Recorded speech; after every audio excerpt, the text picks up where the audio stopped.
저와 여러분이 한 절씩 교독합니다. 요한계시록 6장 12절로 17절입니다. 교독합니다. 내가 보니 여섯째 인을 떼실 때에 큰 지진이 나며 해가 검은 털로 짠 상복같이 검어지고 달은 온통 피같이 되며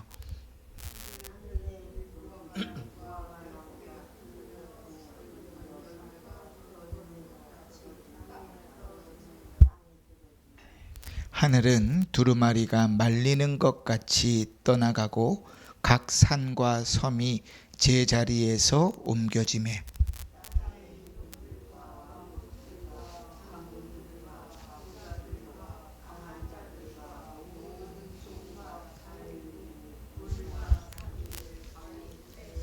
산들과 바위에게 말하되 우리 위에 떨어져 보좌에 앉으신 이의 얼굴에서와 그 어린 양의 진노에서 우리를 가리라.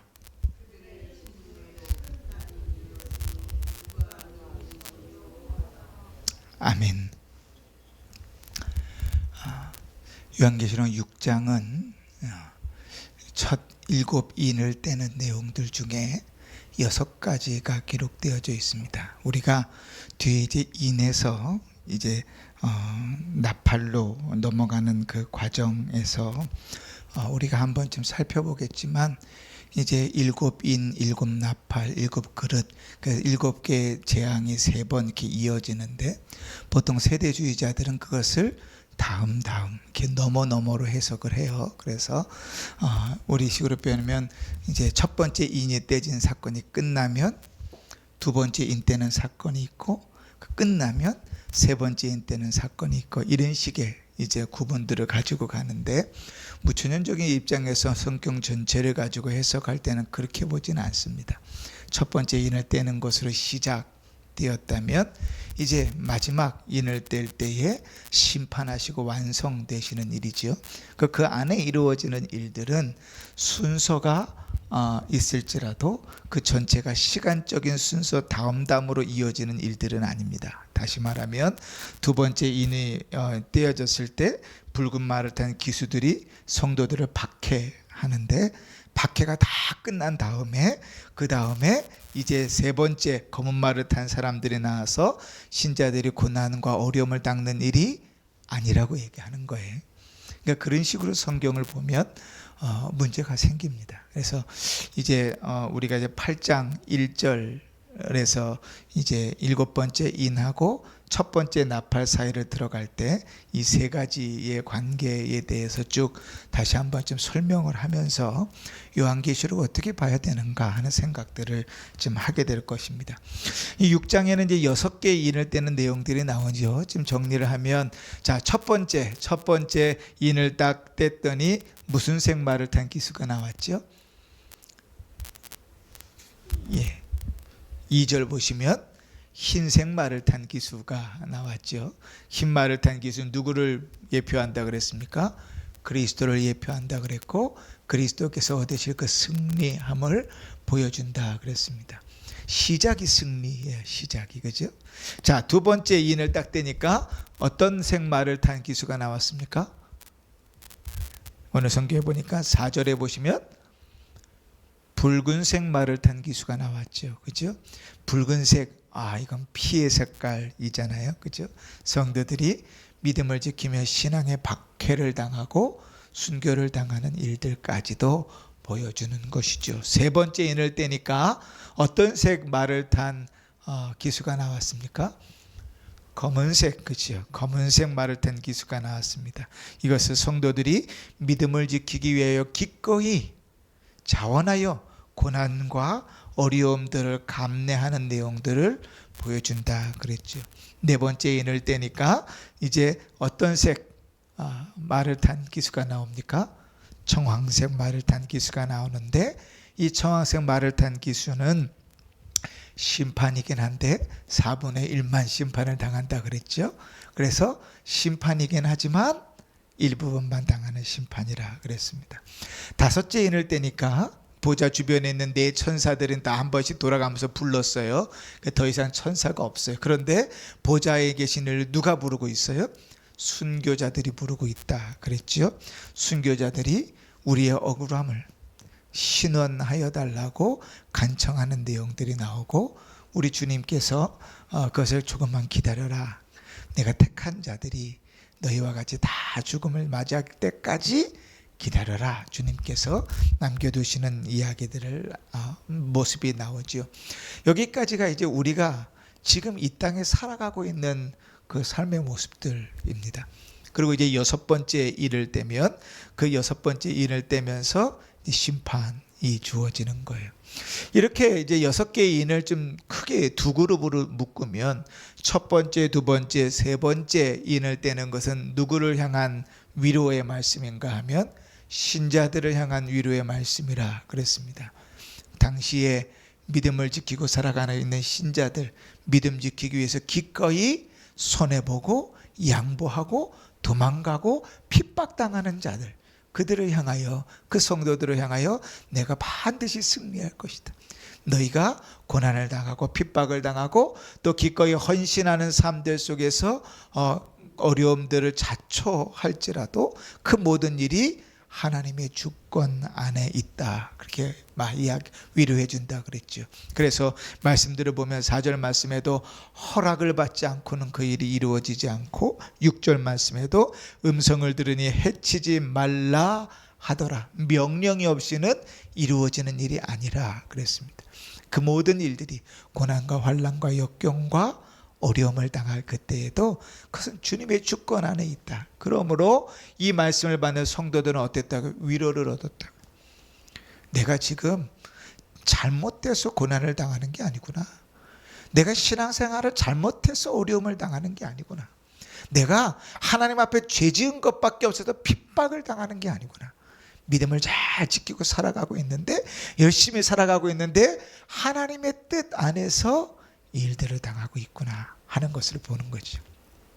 이제 네 번째, 다섯 번째, 여섯 번째 이제 인을 뗄 때 나오는 내용들은 묶어서 한 가지 공통점을 갖는다면 죽음입니다.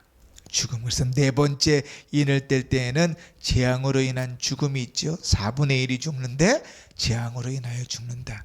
자연사 천수를 누리는 것이 아니라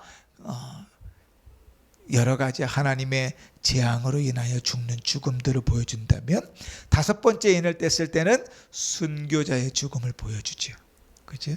그리고 이제 오늘 우리가 이제 살펴볼 것인데, 이 인들을 표현하는 내용들 중에 가장 긴 부분을 할애하고 있는 여섯 번째 인을 뗐을 때는 하나님의 마지막 심판에 대한 죽음이 이어 기록되고 있는 것입니다. 자, 그러면 이제 우리가 이렇게 머릿속에다 집어넣었으니까요, 이것을 잘 기억하고 계셔야 돼요. 왜냐하면 그 패턴들이 좀 강력하게 되면서 나팔과 그릇의 재앙이 계속 점점 확대되어져 가기 때문에 그래요. 그러니까 암송하시라고요. 될 수 있으면 암송하셔서 그 의미들을 생각해 두면 좋을 것입니다. 자, 이제 여섯 번째 인을 뗐습니다. 여섯 번째 인을 떼고 나니까 이제 앞에서 다섯 번 인을 뗄 때처럼 누군가가 호명을 하거나 간청을 하는 내용이 나오지 않아요. 첫 번째, 두 번째, 세 번째, 네 번째 인을 뗄 때는 보좌 주위에 있는 네 천사들이 돌아가면서 오라 이렇게 외쳤는데, 다섯 번째 인을 뗄 때는 이제 천사가 없으니까 누가 외쳤어요? 순교자들이 보좌에 계신 분한테 외쳤단 말이에요. 근데 이제 여섯 번째 인을 떼니까 어떤 일이 벌어지는가? 외치는 소리는 이제 다 사라져 버리고 어떤 일이 있나 한번 보십시다. 12절을 보세요. 내가 보니 여섯째 인을 떼실 때에 큰 지진이 나며 해가 검은 털로 짠 상복같이 검어지고 달은 온통 피같이 되며 하늘의 별들이 무화과 나무가 대풍에 흔들려 설익은 열매가 떨어지는 것 같이 땅에 떨어졌다. 이게 무슨 얘기인지 대충 머릿속에 그림이 되시죠. 하나님께서 넷째 날을 창조하실 때 뭐를 만드셨죠? 넷째 날에 창조하실 때 저를 보세요. 자, 넷째 날 하나님 뭐 만드셨습니까? 막 첫째 날부터 이제 다시 이렇게 그리고 계시는 거죠. 그러면 넷째 날에 해와 달과 별들을 만드시고 해와 달과 별을 만드시고 법칙을 만드셔가지고 그것으로 일시와 연한을 만들었다 그랬죠. 그죠? 자, 우리 이제 권사님들은 아실 거예요. 자, 음력과 양력의 차이가 뭐죠? 음력과 양력의 차이가 뭡니까? 양력은 기준이 뭐예요? 그렇죠. 훌륭하셔요. 태양을 중심으로 만든 게 양력이죠. 그래서 태양이 한 바퀴 도는 것을 따라서 365일로 한 해를 잡죠. 그런데 양력은 뭘 기준으로 하죠? 음력은 뭘 기준으로 하죠? 그죠. 달을 기준으로 하죠. 그래서 달을 기준으로 하니까 1년이 며칠이에요? 354일이. 그래서 음력과 양력이 날짜가 달라요. 심지어는 그걸 맞추기 위해서 4년에 한 번씩 올해가 그런 달인데 2월 달에 29일을 집어넣죠. 그렇죠? 그러니까 날수 1년을 계산하는 날수가 달라요. 그러다 보니까 우리는 양력을 따라 세느냐 음력을 따라 세느냐에 따라서 날짜가 달라지죠. 그 음력은 양력 기준으로 하면 날짜가 막 달라지죠. 그래서 올해는 설이 좀 일찍 있더라고요. 그래서 설도 일찍 있고 설이 일찍 있고 이렇게 계산하다 보니까 부활절도 일찍 있고 막 그래요. 자, 그렇게 이제 해와 달과 별을 그 빛을 내면서 일시와 연한을 만드는, 우리 시간은 날짜와 달력을 만드는 것이 해와 달과 별인데, 이 해와 달과 별이 빛을 잃어버리는 거예요. 오늘 성경을 보니까 어떤 일이 있어요? 해가 검어지고 달이 온통 피같이 변하고 별들이 무화과나무에 설익은 열매가 대풍에 떨어진 같이 우수수수 떨어진다. 진짜 이렇게 될까요? 은유적인 비유적인 표현이지요. 별들이 우수수수 떨어지면 지구는 다 망해요. 그러니까 나중에 최후의 심판 때 있을 모습들을 보여주는 거죠. 자, 이런 모습들이요, 우리에게는 그냥 그렇구나 하지만 사실 머릿속에서 잘 안 그려지잖아요. 해가 검어지면 어떻게 되는지.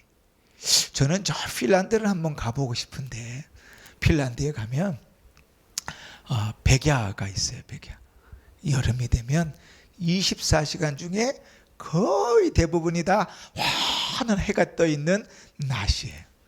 그 잠을 잘 수가 없어가지고 요즘 우리나라도 많이 들었는데 암막 커튼이라고 빛을 완전히 차단해 버리는 커튼을 치고 자야 돼요. 빛이 안 들어오게. 왜냐하면 밖에는 밝으니까.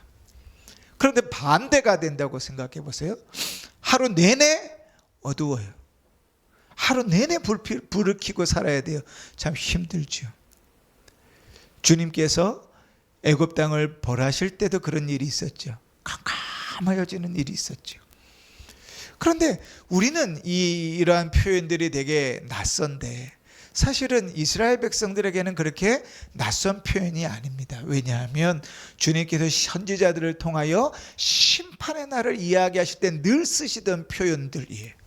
찾아볼까요? 자, 에스겔서를 한번 보십시다. 에스겔 32장 쭉 넘어가셔서 에스겔 32장 7절 8절 1199쪽 전후에 있습니다. 구약성경 1199쪽 에스겔 32장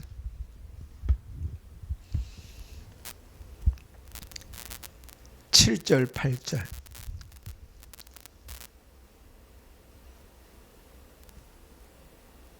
1199쪽 전후에 있습니다. 에스겔 32장 7절 8절.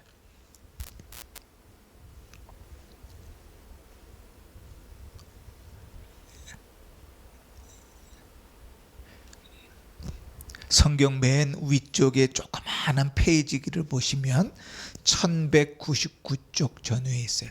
자, 에스겔 32장 7절 8절 같이 읽습니다. 시작. 내가 너를 불 끄듯 할 때에 하늘을 가리어 별을 어둡게 하며 해를 구름으로 가리며 달이 빛을 내지 못하게 할 것이며 하늘의 모든 밝은 빛을 내가 내 위에서 어둡게 하여 어둠을 내 땅에 베풀리로다. 주 여호와의 말씀이니라. 아멘. 에스겔 선지자에게도 하나님께서 심판의 날을 이야기하실 때 이렇게 말씀하셨죠. 또 요엘서 2장에도 보면 또 이런 말씀이 있어요. 그 앞에서 땅이 진동하며 하늘이 떨며 해와 달이 캄캄하며 별들이 빛을 거두도다. 여호와의 크고 두려운 날이 이르기 전에 해가 어두워지고 달이 핏빛같이 변하며. 자, 다시 우리 요한계시록을 넘어가셔서 요한계시록 본문을 좀 보시고 12절 13절을 보시면서 제가 이사야 13장 10절을 읽을 테니까 해, 달, 별을 좀 잘 생각해 보시면서 같이 들어보세요. 자, 요한계시록 6장 12, 13절을 보시면서 제가 이사야 13장을 읽는 내용을 들으십시오. 하늘의 별들과 별무리가 그 빛을 내지 아니하며 해가 돋아도 어두우며 달이 그 빛을 비추지 아니할 것이로다. 자, 에스겔도 이사야도 요엘도 지금 똑같은 표현들을 하고 있죠. 그렇죠? 그리고 지금 요한이 뭘 보고 있습니까? 그 모습을 보고 있어요. 에스겔과 이사야와 요엘을 통해서는 하나님께서 이스라엘 백성들과 니느웨와 바벨론을 죄 가운데 멸망할 것을 이야기하시면서 하나님께서 말씀하셨다면, 지금 요한계시록의 요한이 보는 장면이 뭐예요? 주님께서 마지막 심판하실 때를 이야기하면서 말씀하고 계시는 거죠. 또 14절도 보십시다. 14절에 뭐라고 표현되냐면 하늘은 두루마리가 말리는 것 같이 떠나가고 각 산과 섬이 제자리에서 옮겨진다. 그래요. 하늘이 두루마리 말리는 것 같이 말려간다. 이게 지금 우리는 좀 이해가 안 되죠. 두루마리는 뭔지 아시죠? 당시 책이 이런 우리 같은 책이 아니라 두루마리라 그랬잖아요. 그죠? 돌돌돌돌돌 많은 거라 그랬어요. 그런데 하늘을 두루마기처럼 말아간다는 거예요. 이게 비유적 표현이에요. 은유적 표현이에요. 그러면 지금 요한만 그런 모습을 받는가? 아니요. 아까도 얘기했지만 많은 선지자들이 그런 모습을 봤는데, 특별히 이사야 선지자를 소개하면 이사야 34장 4절에 이렇게 표현합니다. 하늘의 만상이 사라지고 하늘들이 두루마리같이 말리되 그 만상의 쇠잔함이 포도나무 잎이 마름 같고 무화과나무 잎이 마름 같으니라. 그죠? 그러니까 선지자를 통해서 심판의 날에 보여질 내용들이 지금 요한이 본 내용과 같다고요. 심지어는 우리 주님께서도 공생의 기간에 말씀을 가르치시면서 말세의 징조를 이렇게 말씀하십니다. 마가복음 13장에 그때에 그 환난 후 해가 어두워지며 달이 빛을 내지 아니하며 별들이 하늘에서 떨어지며 하늘에 있는 권능들이 흔들릴 것이다. 누가복음 21장에는 1월 성신에는 징조가 있겠고, 1월 성신이 뭐죠? 1, 해, 월, 달, 성신, 별들의 신. 그러니까 1월 성신은 해와 달과 별을 얘기하는 거죠. 그죠? 거기에 징조가 있겠고, 땅에서는 민족들이 바다와 파도의 성난 소리로 인하여 혼란 중에 곤고하리라. 그러니까 요한만 좀 보고 있는 게 아니라 하나님은 그 심판에 대한 내용들을 이미 옛날부터 같은 표현을 써서 계속 이야기하고 계셨어요. 그런데 요한이 본 심판이 다른 건 뭐냐면 최후의 심판이라고요. 주님께서 이 땅을 완전히 심판하실 때 이제 대지진이, 종말의 때에 대변혁이 일어날 것이라고 말씀하고 계시는 거예요. 그리고 이러한 심판은요, 우리 구주 예수 그리스도의 죽음과 아주 밀접한 관계가 있습니다. 그리스도께서 죽지 않으셨다면 우리에게 있어서 구원함이 있습니까? 없습니까? 없지요. 그리스도께서 죽으심으로 죄와 사망의 권세에서 승리하셨는데, 그리스도의 죽으심은 그래서 이 최후의 심판과 밀접한 연관이 있다고요. 그런데 주님께서 죽으실 때 어떤 일이 벌어졌는가? 누가복음 23장에 보니까 때가 제6시쯤 되어 해가 빛을 잃고 온 땅에 어두움이 임하여 제9시까지 계속되었다. 아, 심판의 날에 이루어질 징조들이 이런 것들이구나. 세상이 뒤집히겠구나. 그지? 그러니 주님이 다시 오시는 날은 어느 저 뒷골목에서 아무도 모르게 이루어지는 일이 아니에요. 모든 사람이 보도록 택하신 자들을 구원하시고 믿지 않는 자들을 지옥에 던지시는 일들이 아주 명확하게 누구에게나 확인되도록 주님께서 그렇게 오실 것이라. 주님의 심판이 그렇게 이루어질 것을 요한이 지금 보고 있는 거죠. 자, 그러면 불신자들은 그 상황 가운데 행복하겠습니까? 괴롭겠습니까? 괴롭죠. 그 말씀을 성경이 이렇게 이야기합니다. 자, 15절의 맨 끝에 보시면 굴과 산들의 바위 틈에 숨어 산들과 바위에게 말하되 우리 위에 떨어져 보좌에 앉으신 이의 얼굴에서와 그 어린 양의 진노에서 우리를 가리라. 어떻게 해요? 주님의 심판의 날에 숨겠다는 거예요. 산들이 바위들이 우리를 다 가려서 보이지 않도록 하겠다는 거예요. 그런데 이러한 모습도요, 대대로 있었어요. 대대로. 그래서 호세아 10장 8절에 보면 그때에 그들이, 불신자들, 멸망할 자들이요, 산더러 우리를 가리라 할 것이요 작은 산더러 우리의 무너지리라 하리라. 또 예레미야 4장에도요, 기병과 활 쏘는 자의 함성으로 말미암아 모든 성읍들이 도망하여 수풀에 들어가고 바위에 기어오르며 각 성읍이 버림을 당하여 거기 사는 사람이 없을 것이다. 모두가 다 두려워서 숨을 것이라고 이야기. 그러나 여러분, 숨는다고 되나요? 그러니까 열심히 전도하셔야 돼요. 숨어도 안 돼요. 돈으로 됩니까? 안 돼요. 권세로 됩니까? 안 돼요. 구원을 살 수 없어요. 젊음으로도 살 수 없고 돈으로도 살 수 없고 권세로도 살 수 없어요. 그러니까 정말 마음속에서요, 불같이 일어나는 뜨거운 마음으로 복음을 전해야 돼요. 이게 냉랭하게 식어 있어서는 안 돼요. 죽는다니까요. 보세요. 15절입니다. 어떻게 어떤 사람들이 죽는가? 땅의 임금들과 왕족들과 장군들과 부자들과 강한 자들과. 이게 다 누구죠? 땅의 임금들과 왕족들은 권세자들이에요. 장군들도 힘 있는 자들이죠. 부자들은 돈 많은 자들이죠. 강한 자들은 못할 것이 없는 자들인데 이 모든 사람들도 다 무서워 떨고 숨는다고요. 그러면 있는 자만 그런가? 아니요, 없는 자들도 마찬가지예요.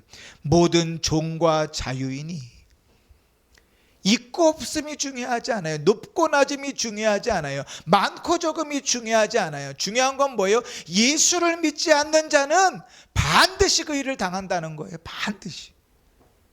이게 우리 속에 늘 복음이 있어서요, 영혼을 볼 때마다 뜨거운 마음으로 속이 타야 돼요. 입이 바짝바짝 타야 돼요. 사실 내 가장 친한 친구, 내 가장 친한 이웃들을 바라보면서 믿지 않을 때 이 말씀들로 속이 타야 돼요. 난 미쳐 팔짝 뛸 정도로 타야 돼요. 왜요? 지위고하를 막론하고 주님이 심판하신 날이 곧 오실 것인데 그 심판하신 날이 오면 그들은 다 멸망해 버릴 것이거든요. 숨겠지요. 열심히 숨겠죠. 근데 숨는 것조차도 아주 우두남이고 바보 같으며 숨을 수가 없어요. 여러분, 에덴 동산에서 아담과 하와가 선과 악을 알게 하는 나무 열매는 먹지 말라 그랬는데 귀엽고 따먹었죠.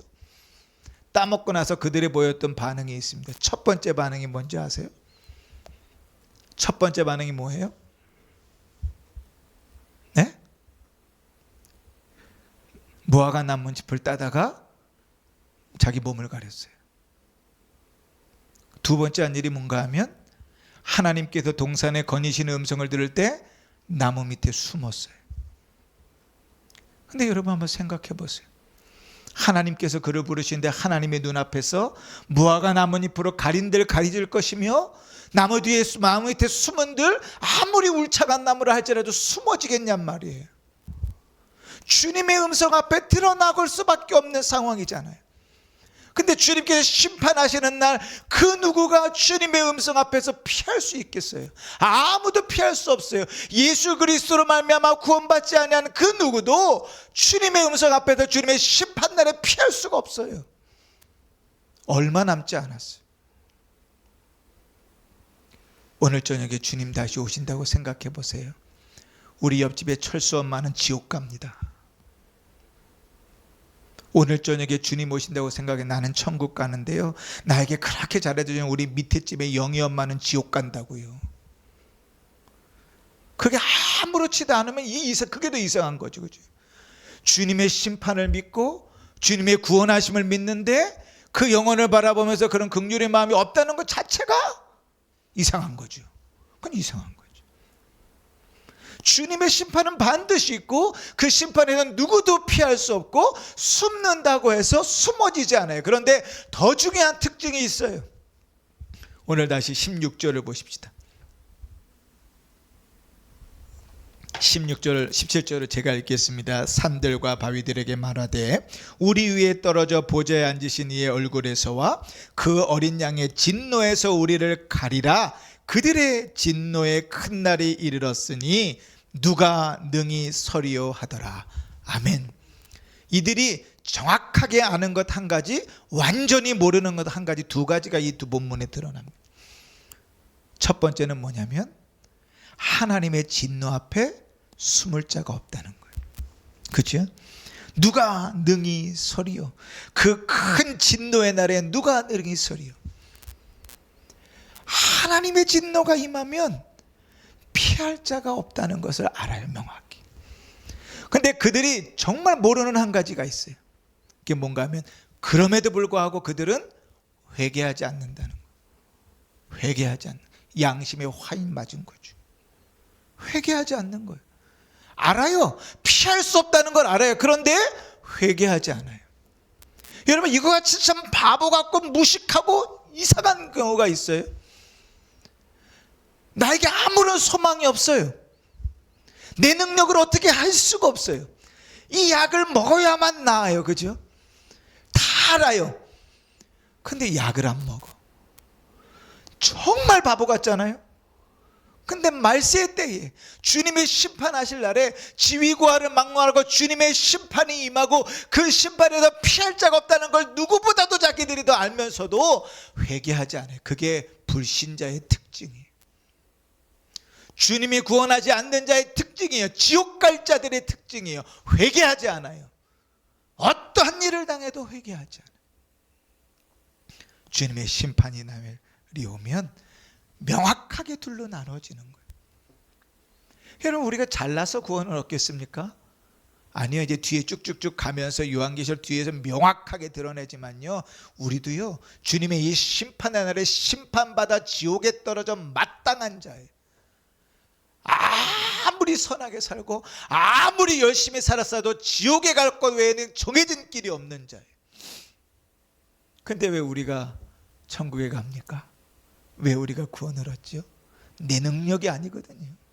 나같이 형편없고 나같이 죄악 가운데 살았던 자를 그럼에도 불구하고 그리스도께서 대신 죽으시고 십자가에 못 박히셔서 그리스도의 대속하신 보혈이 저 지옥의 저 밑으로 떨어질 수밖에 없는 그 자를 구원해서 하나님 우편에 세우시는 거예요. 할렐루야.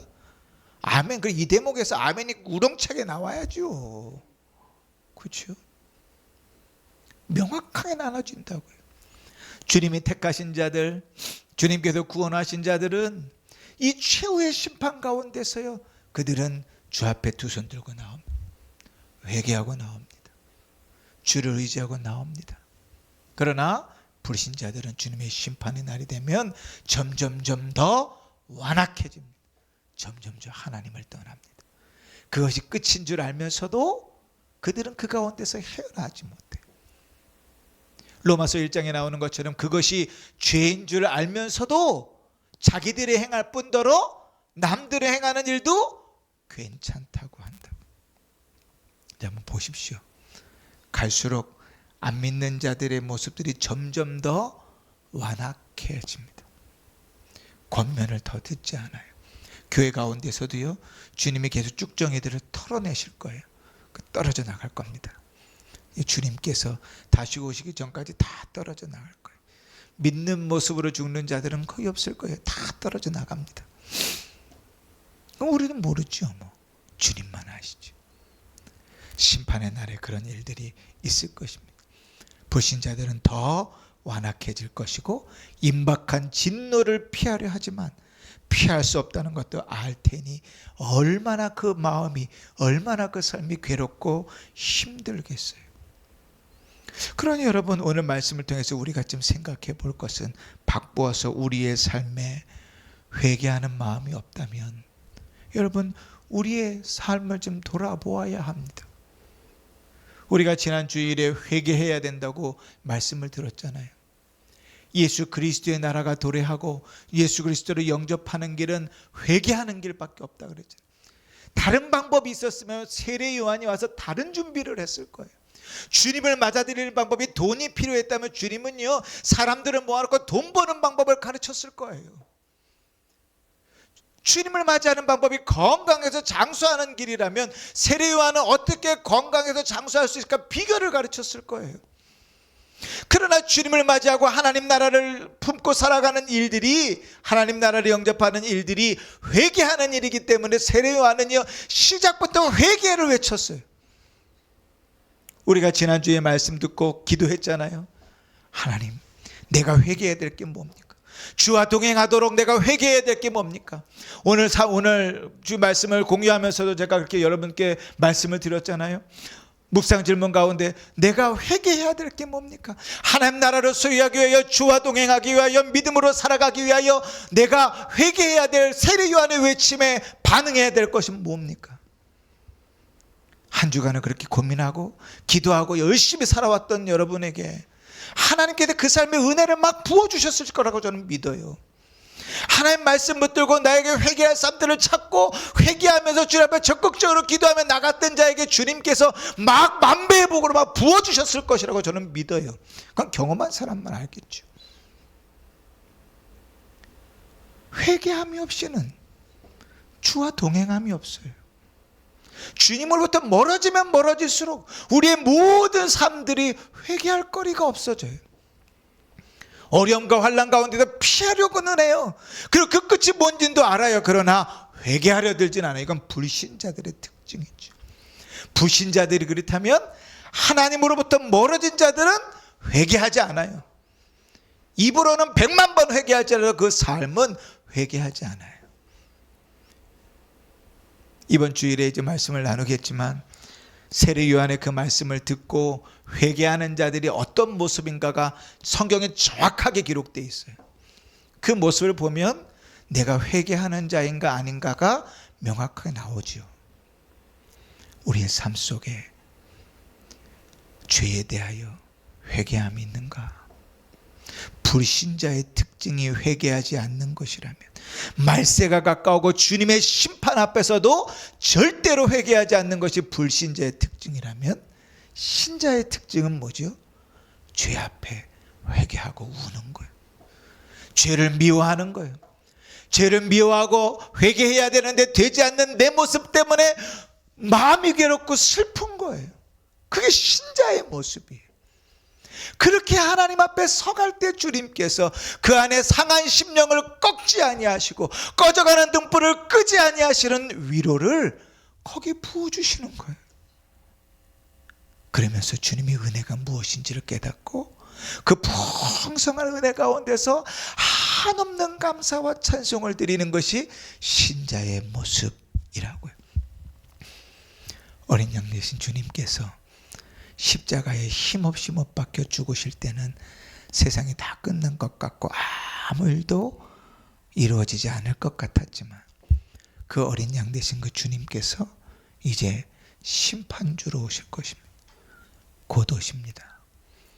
여러분, 최현성 권사님 80 가까이 사실 동안, 우리 최성희 사모님 90 가까이 사실 동안 아직 안 오셨죠? 오셨습니까? 주님 아직 안 오셨죠? 그러면 이제 곧 오실 날이 훨씬 더 가까웠네요. 그죠? 예전보다 훨씬 더 가까웠네요. 오늘 저녁이라도 오시면 좋겠습니다.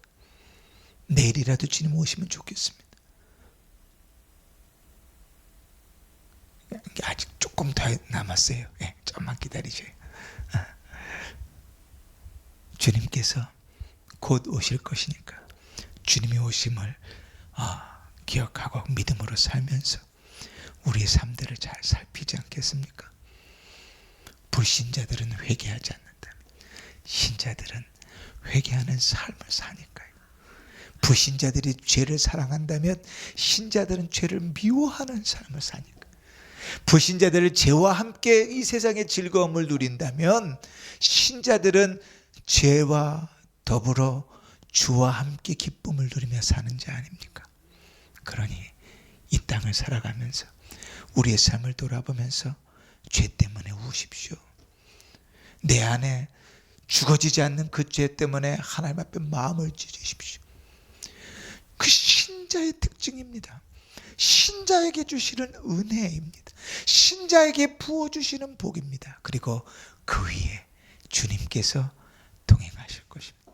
그 삶에 주님께서 함께 하실 것입니다. 회개하고 엉엉 울기만 할지라도 그 인생을 주님께서 책임지실 것입니다. 하나님 앞에서 자존심 싸움 하지 마십시오. 뭐 자존심 지키겠다고 끝까지 회개 안 하고 버티겠어요. 그지요? 하나님 앞에 자존심 싸움하는 사람만큼 바보 같은 사람이 없어요. 우십시오. 인정하십시오. 두 손 드십시오. 노래 부를 때만 천부여 의지 없어져 하지 마시고 죄를 직면해서 주께서 미워하시는 그 죄를 미워하십시오. 내 삶 속에 죽어지지 않는 그 모습을 미워하십시오. 그리고 우십시오. 회개하십시오. 돌이키십시오. 하나님께서 복을 부어주실 것입니다. 마지막 날에 주님께서 이루실 모습을 통해서 마지막 날을 준비하는 우리의 모습들을 살필 수 있으면 좋겠고, 그 살피는 삶 가운데서 더 주 앞에 가까이 가는 복된 성도들 되시기를 주의 이름으로 축원합니다. 아멘. 기도합시다. 우리 시간 합심하여 기도할 때